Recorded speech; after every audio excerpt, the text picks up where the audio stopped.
Halo semuanya, kami dari kelompok WDK dengan saya sendiri, Natasha Aiko. Halo, saya Joya. Aku Brigita.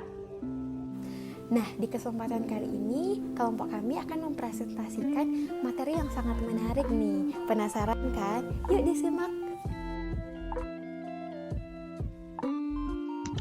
Aduh, besok UTS WDK lagi, mana belum ngerti materinya. Gimana kalau aku ajak Aiko sama Joya Zoom bareng ya? Jadi bagus. Halo Joya, Aiko. Hai Git, kenapa telepon? Iya, Iya. ada apa Git? Aku lagi belajar WDK nih. Nah, justru itu. Jadi kan besok tuh UAS WDK. Nah, tapi aku belum ngerti gitu loh materinya. Emang kamu gak ngerti materi yang bagian mana sih Git? Itu loh Jo, yang materi atribut-atribut Allah yang dikomunikasikan. Iya, aku juga nggak terlalu ngerti sih bagian materi yang itu Git. Kalau Aiko gimana? Oh, yang itu mah gampang. Kalau itu, aku belajarnya di YouTube. Coba deh nonton di YouTube aja. Hah? Mana? Mana coba linknya? Bagi dong. Iya, aku juga mau deh linknya. Oke deh, aku send di grup ya. Oke. Udah. Oh ya, udah masuk nih. Makasih ya. Thank you Aiko. Iya, sama-sama.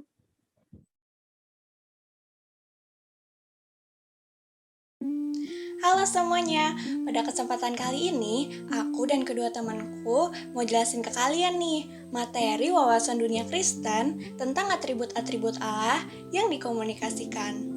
Tapi sebelum itu, kita harus mengetahui dulu nih latar belakang manusia.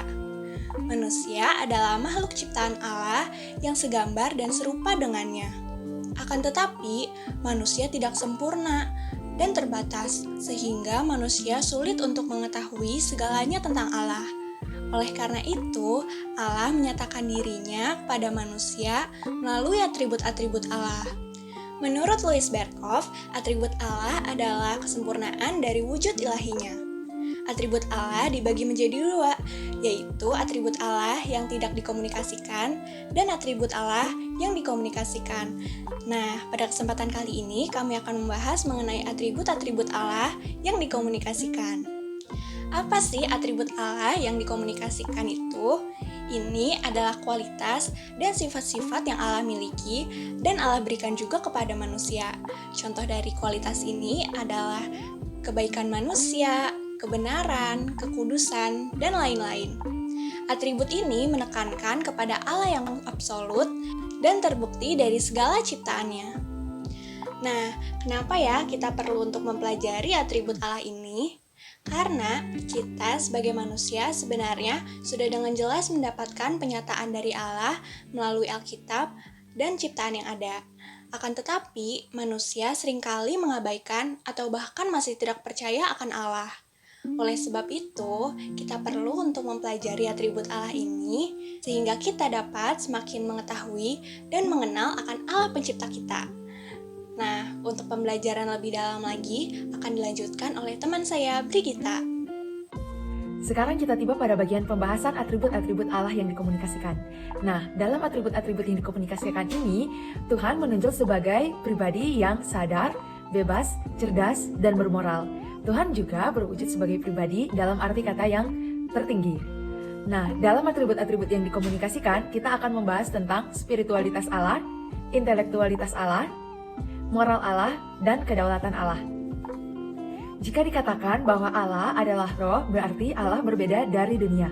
Nah, karena Allah juga adalah roh, maka Allah itu tidak terlihat. Dan menurut Louis Berkhof, Allah itu tidak terbagi-bagi. Allah juga tidak dapat dijelaskan secara tubuh jasmani. Walaupun Alkitab mengatakan ada mata Allah atau bagian-bagian tubuh Allah, tapi sebenarnya Allah itu tidak memiliki tubuh jasmani. Kemudian yang kedua, kita masuk pada intelektualitas Allah.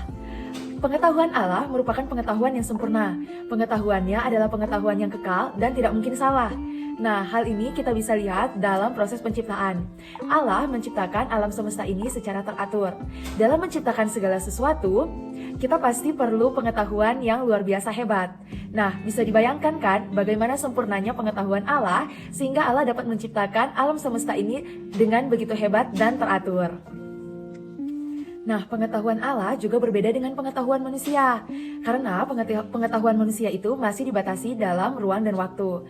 Manusia juga melihat segala sesuatu secara sempit, sedangkan Allah melihat segala sesuatu dengan jelas dan juga secara menyeluruh. Menurut Louis Berkhof, ada yang namanya the free knowledge of God, yang mana pengetahuan Allah ini aktual. Kemudian kita masuk di bagian ketiga, yaitu moral Allah. Ketika kita berbicara mengenai moral Allah, kita harus melihatnya dalam sisi kesempurnaan Allah. Pada bagian moral Allah ini, kita akan membahas mengenai kebaikan Allah, kesucian Allah, dan keadilan Allah. Dalam Markus 10 ayat 18 mengatakan bahwa tidak ada yang baik selain Allah. Nah, Louis Berkhof juga mengatakan bahwa Allah baik pada dirinya sendiri. Karena Allah baik pada dirinya sendiri, maka Allah juga baik kepada kita sebagai ciptaannya.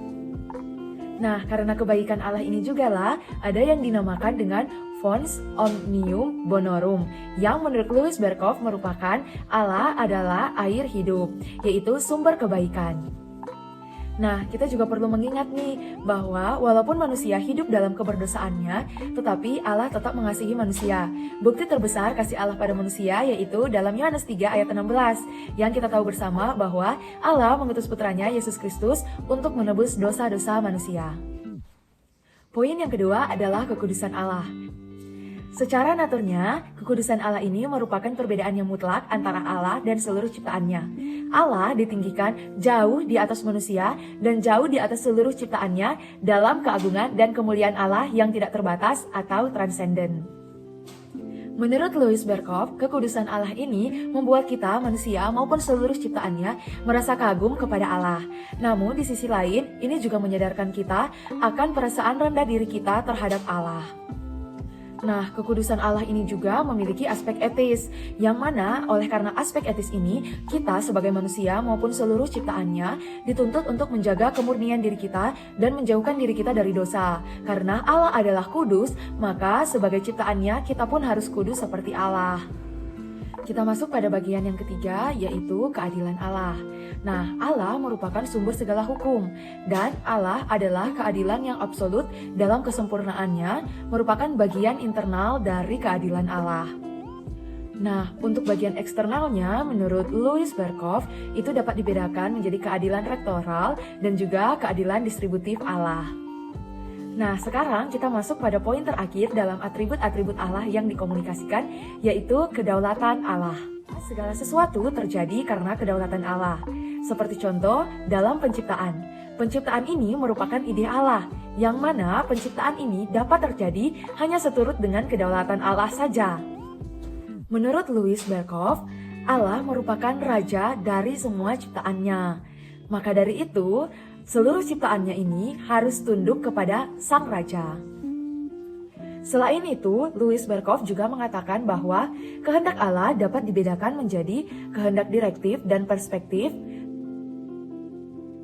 kehendak eudokia dan eurestia, kehendak benepláctium dan signum. Nah, Allah itu tidak berada di bawah paksaan. Allah itu bebas dalam dirinya sendiri. Kemudian, tidak ada hukum yang membatasi Allah. Namun, dalam arti kebebasan ini bukan merupakan kebebasan yang merujuk pada ketidakpedulian. Nah, kehendak Allah yang bebas ini bukan juga berarti bahwa Allah secara bebas menghadirkan dosa dalam kehidupan manusia. Melainkan dosa itu diizinkan oleh Allah, bukan karena Allah yang menyebabkan dosa ada dalam kehidupan manusia. Nah, kedaulatan Allah juga tidak hanya ditunjukkan dalam kedaulatannya, tetapi juga dalam kemahakuasaan Allah. Menurut Charles Hodge, perbedaan antara kuasa Allah yang absolut atau potentia Dei absoluta dan kuasa Allah yang teratur potentia Dei ordinate terletak pada efisiensi dari kuasa Allah tersebut. Halo semua, jadi kesimpulan dan implikasi yang dapat kita ambil yaitu yang pertama, Allah sebagai pencipta alam semesta serta isinya tidak dapat kita bandingkan dengan kita sebagai manusia ciptaannya, sehingga Allah adalah wujud dari kesempurnaan. Allah dapat melakukan segala sesuatu dengan cara apapun juga.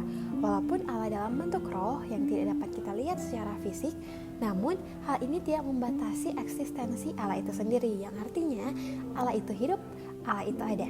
Jadi teman-teman semua, lewat atribut-atribut Allah kita dapat merasakan kehadiran roh Allah itu sendiri. Nah, yang kedua, lewat apa sih kita dapat merasakan kehadiran Allah itu sendiri? Tentunya lewat setiap rencananya yang pasti berdampak baik untuk kita manusia, dan juga kita dapat merasakannya lewat kebaikan serta kasihnya yang tak pernah lepas dari manusia yang berdosa. Oleh karena itu teman-teman semua, kita sebagai umat manusia hendaklah mendengarkan hati nurani kita agar kita dapat terus dituntun oleh roh Allah itu sendiri, agar kita dapat terhindar dari dosa dan dapat menjaga kemurnian diri kita sebagai ciptaan Allah yang paling mulia. Sebab kita harus ingat bahwa Allah adalah Allah yang adil. Allah sebagai pemberi penghargaan adalah Allah yang sama sebagai pemberi hukuman jika kita melakukan tindakan yang tidak berkenan di hadapannya.